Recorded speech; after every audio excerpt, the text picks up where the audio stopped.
Okay, the next set of problems asks us to figure out whether these compounds are ionic or covalent. The easiest way to tell them apart is to look at the first element. Remember, we just said that in an ionic compound, the metal is listed first.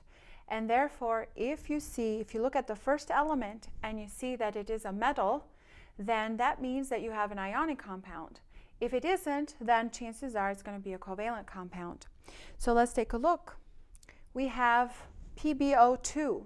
If I look in the periodic table, lead, which is Pb, falls under the metals category, which means I have a metal and a nonmetal, which means that this compound is ionic. Easy as that. Now if I look at N2O, these nitrogen and oxygen are both covalent compound, or they're nonmetals, and therefore they will form a covalent compound. So this molecule is covalent.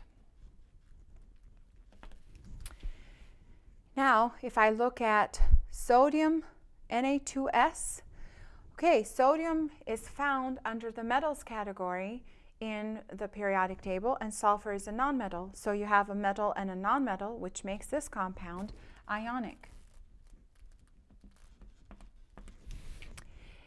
Then if I look at magnesium, and this is my sulfate anion, okay, we just did a problem on that.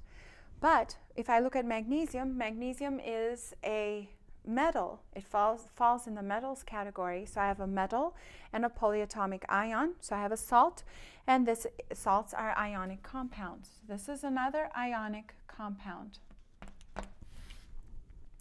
Now if I look at C6H12, carbon and hydrogen are both covalent, or are both nonmetals, and so they will form a covalent compound. So this is a covalent compound instead of ionic. H2O2 is peroxide. Peroxide, so basically it has hydrogen and oxygen. Both of these fall under the nonmetal category, which means that this is also a covalent compound.